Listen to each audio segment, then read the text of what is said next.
মির্জা ফখরুল ইসলাম আলমগীর বলেছেন যে সব রাজনৈতিক দলকে ঐক্যবদ্ধ হওয়ার আহ্বান জানিয়েছেন। আসলে তিনি অনেক মানুষ বলছেন যে তিনি হঠাৎ করেই এখন কেন ঐক্যবদ্ধ হওয়ার জন্য বলছেন, বা কী ওর উদ্দেশ্য, বা নির্বাচন আগে হঠাৎ এমন উদ্দেশ্য কেন। আসলে তিনি এখন না, শুধু অনেক আগে থেকেই আমরা তার কিছু কিছু বক্তব্য দেখছি তিনি সব রাজনৈতিক দলকে ঐক্যবদ্ধ হওয়ার আহ্বান জানিয়েছেন।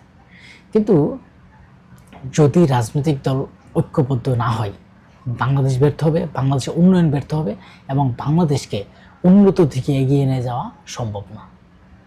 কারণ প্রতিটা রাজনৈতিক দল ঐক্যবদ্ধ না হলেও আগামী জাতীয় নির্বাচন সুষ্ঠুও সম্ভব না। শুধু প্রশাসন, পুলিশ, সেনাবাহিনী প্রতিটা জায়গায় সব কিছু নিয়োগ করে 1 সপ্তাহ 15 দিন 9 দিন থেকে সুষ্ঠু সম্ভব না, যদি আমাদের মধ্যে নৈতিকতা না থাকে, আমাদের মধ্যে নীতি না থাকে এবং আমরা যদি ঐক্যবদ্ধ হতে ব্যর্থ হই।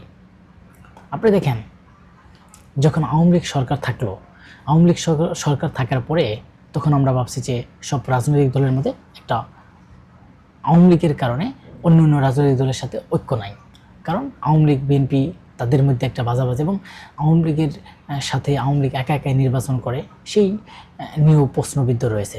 যাই হোক, আওয়ামী লীগের সময় যে ঐক্যবদ্ধ থাকতে পারলো, বিভিন্ন রাজনৈতিক দল আছে, জামাতগণ, অন্যান্য রাজনৈতিক দল যারা আছে, শুধু বিএনপির সাথে যারা ঐক্যবদ্ধ ছিল, যে কয়টা দল তারা যে ঐক্যবদ্ধ ছিল, কিন্তু আওয়ামী লীগ একাই এককভাবে ছিল। কিন্তু এখন সেই বিএনপির ভিতরে যারা ঐক্য ছিল, বিএনপিকে যারা সাথে থাকছে, তারাই এখন আজ ভাঙ্গনের পথে এবং তারা বিভিন্ন সময় বিভিন্ন দাবি দেওয়া এবং রাজনৈতিক ভিতরে একটা অনৈক্য সৃষ্টি করেছে। দেখেন, এই যে জামাত যে এত বছর বিএনপির সাথে ঐক্যবদ্ধ হয়েছে এবং বিএনপির সাথে তারা যুগপৎ আন্দোলন করেছে, বিএনপির সাথে তারা বিভিন্ন জায়গায় মিটিং মিছিল করেছে এবং বিএনপির সাথেই তারা থেকেছে এবং বিএনপির সাথে থেকে নির্বাচনও করেছে। ধানের শেষ মার্কা নিয়ে তারা নির্বাচনও করেছে। আজকে তাদের সাথে একটা বিরোধ চলছে এবং একে অপরকে দোষারোপ করছে। অনেকেই বলেন যে এটা একটা রাজনৈতিক পলিটিক্স, মানে একজন দলকে আরেকজনের বিরুদ্ধে যদি কথা না বলে তাহলে রাজনৈতিক সৌন্দর্য হয় না। রাজনৈতিক দলের যদি বিরোধী দল না থাকে তাহলে রাজনৈতিক সৌন্দর্য হয় না। যেমন আওয়ামী লীগ যখন নির্বাচনে পার হইলো, তার বিরোধী দল হিসেবে জাতীয় পার্টিকে করলো এবং তাদেরই বানানোর একটা জাতীয় পার্টি। সেই জাতীয় পার্টি কী করলো, তাদের নৌকা মার্কা নিয়েও নির্বাচন করলো।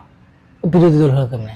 যেমন মহাসচিব চুন্নু, তিনি নির্বাচন করেছেন নৌকা মার্কা নিয়ে, জয় বাংলা জয় বঙ্গবন্ধু নিয়ে উপরে সাথে ছবি দিছে।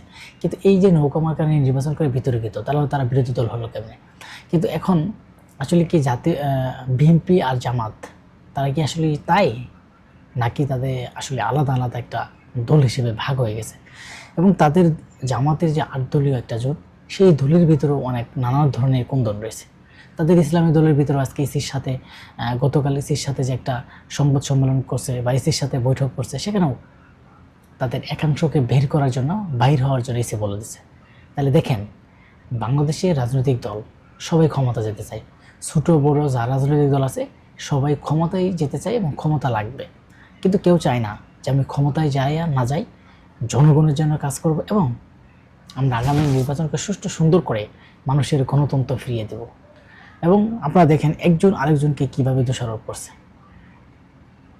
জামাত বলছে বিএনপি ধান্দাবাজ, চান্দাবাজ, জামাতকে বিএনপিকে ভোট দেওয়া যাবে না এবং বিএনপিকে অনেক দেখছি দুর্নীতিতে চ্যাম্পিয়ন, তাদেরকে ভোট দেওয়া যাবে না। এখন জামাত বিএনপি বলছে তারা ইসলামের নামে অনেক কিছু খায়, তারা আসলেই জান্নাতের টিকিট বেচতেছে, এরকম ঘোষণা দেয়। তারা আসলেই তাদের এতদিন আমরা দেখছি তারা বিভিন্ন দলের হয়ে কাজ করছে, তারা আসলেই মুনাফিক ও মুক্তমুখী একজনে, মানে যাদের যা মন চায় তাই বলছে। কিন্তু দেখেন, এখন জামাতের একটা প্রশ্নে কিন্তু আমাদের খুব গুরুত্বপূর্ণ। বিএনপি চাঁদাবাজ, বিএনপি ধান্দাবাজ, এতদিন বিএনপির সাথে আপনি কেন থাকলেন? এতদিন আগে কেন বিএনপির বিরুদ্ধে করলেন না যে বিএনপি ধান্দাবাজ, চাঁদাবাজ? এই আওয়ামী লীগের আগে আমরা দেখছি যে বিএনপি সেই সুনাম আপনারা গাইছেন, কারণ বিএনপি ছাড়া তো তখন আপনাদের গতি ছিল না। এখন বড় একটা রাজনৈতিক দল হয়ে গেছেন, ভাবছেন যে আগামীতে ক্ষমতা যাবে। ক্ষমতার যাওয়ার জন্য তো তাড়াহুড়া করেন না, আপনারা করেন যে ঐক্যবদ্ধ থেকে আগামী নির্বাচনকে সুষ্ঠু সুন্দর করে একটা গ্রহণযোগ্যতা নির্বাচন করে সেই নির্বাচনে পার্লামেন্টে সংসদে সবাই গিয়ে সেখানে ঐক্যমত করে বিভিন্ন কিছু নিয়ম নীতি পরিবর্তন করেন। আগামী দেশ এগিয়ে যাবে কীভাবে সেই কাজ করেন। একজন আরেকজনের সাথে বিরোধিতা করে যদি আপনারা একজন আরেকজনের বিরোধিতা করেন, জনগণের চিন্তা ভাবনা ভাববেন কখন? সেই ভাবার তো আপনার কোনো সময়ই দেখি না। তার জন্য আমরা মনে করি যে মির্জা ফখরুল যেটা বলেছেন যে আমাদের আগামী জাতীয় নির্বাচনে আগে আমাদেরকে সবাই ঐক্যবদ্ধভাবে থাকতে হবে। আর ঐক্যবদ্ধ যদি না থাকি তাহলে কিন্তু আগামী নির্বাচন যত প্রশাসন যত কিছুই আসুক সেটা আমাদের পক্ষে কোনো দিন সম্ভব হবে না বলে আমি বিশ্বাস করি।